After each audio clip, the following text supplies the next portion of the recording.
Hello, I'm Christopher Prentice, Harmonic Bionics. We're out of Austin, Texas, came out of the Renew Robotics Lab of University of Texas at Austin. So what we're doing is attacking the status quo in shoulder care. We'll get into the disease states that go into shoulder care, but the status quo in shoulder care is extreme labor. There's a lot of people on one patient. You have somebody who's stabilizing, somebody who's moving, and then a PhD level position that's observing and making sure the session goes well.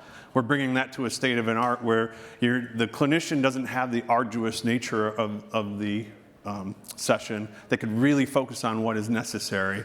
We're taking the analog of the session and making it digital. We're automating it and then also bringing new capabilities to the clinician who's running the session.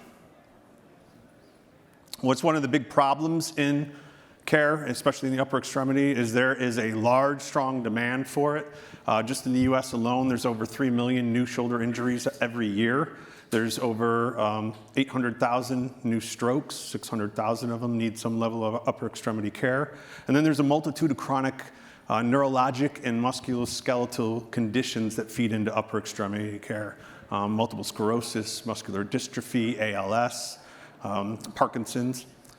So that's a strong amount of patients going into this, while on the opposite side, the actual caregivers, the clinicians, are stressed as it is. There's not enough of them, and they have one of the highest rates of workers' comp out there. It's like heavy manufacturing rates, 20% incidence of injury every year by these clinicians.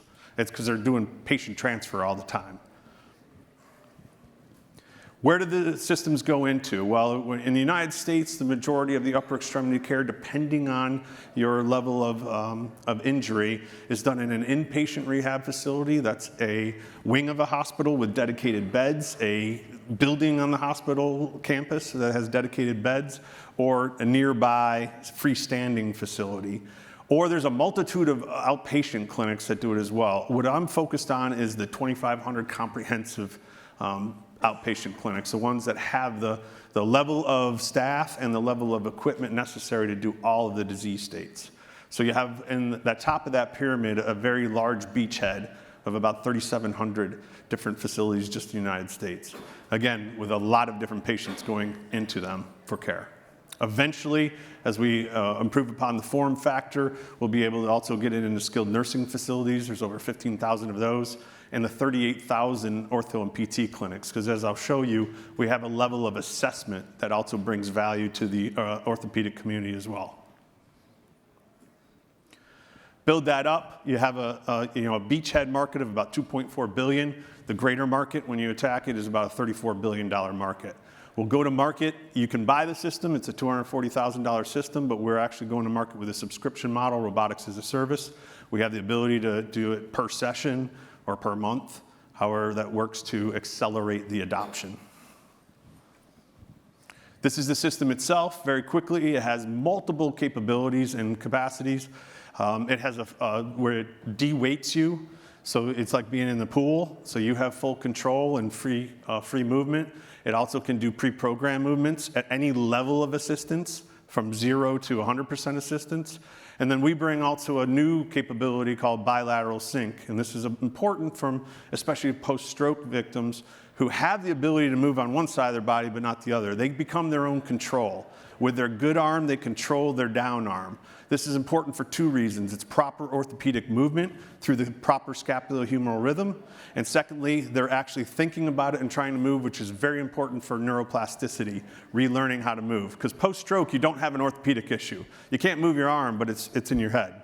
You got to learn how to use it. But the problem is you don't use your arm, it becomes an orthopedic issue. You get subluxation, and then you also maladapt, and you move wrong, and that hurts. So really quickly, this is in Brooks Rehabilitation in Jacksonville, a very good rehabilitation center. This is one patient. He's about 2 years out from his session, so he's going to an outpatient clinic. He's showing his capacity to move. He can't get his hands above his head.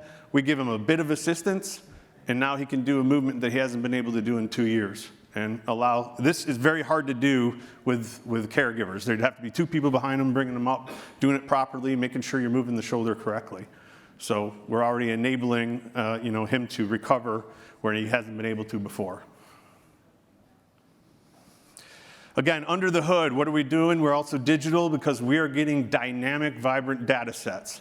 If you were to look at the status quo, it's moving your arm in snapshots of holding a goniometer up, which is a protractor. That's literally what's going on. They hold it up, and they take down readings, and they write them down. That's the state of the art today. We can do a very dynamic data set. We know full range of motion and all the planes of movement. We know force generation, how much actual force the patient is using. So we can even see at points in the arc is there a weakness. And this helps to inform the clinician and caregiver of what should be done next. Then we have a robust ability to bring out data, the data for the patient so they're better engaged about what's going on. You can jump on a Peloton and get data on what you've done more so than a person who's going through physical therapy for their shoulder. We're going to bring that level of data to them and more. Not only that, it can be put into the EHR. So instead of 15, 20 minutes after where the caregiver, clinician is writing notes and typing them into an EHR, it can be ported in very easily. The robot knows exactly what was done, and it has all the data for it. Very simple. Team, I've got great team members.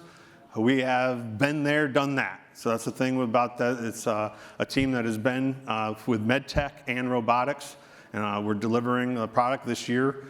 We just got our FDA registration 2 weeks ago. So with that, we've already sold 4 systems. We've installed 2. I'll have 2 more installed in the next few months. We have 5 more letters of commitment that we're now turning into POs since we now have FDA. We're protected under our patents. We've done 2 clinical pilot studies. We're in a 3rd clinical pilot study as well with Brooks. So, right now, very quickly out of the gate in our first year of revenues, we have 150 down. We'll be looking toward about $1 million this year. I'm doing a controlled commercial launch. And that's what we'll be talking about for what we're asking for now. We have a 3.75 convertible note bridge round open. What that delivers is this controlled commercial launch. We'll have a cadre of accounts, up to about a dozen of them, that will be able to be assessed and ready to go for a Series B next year for full-scale launch. So we're bringing the win-win-win. We're taking care of the patient. They're getting better sessions. They're getting the repetitions that they need. They're getting engagement.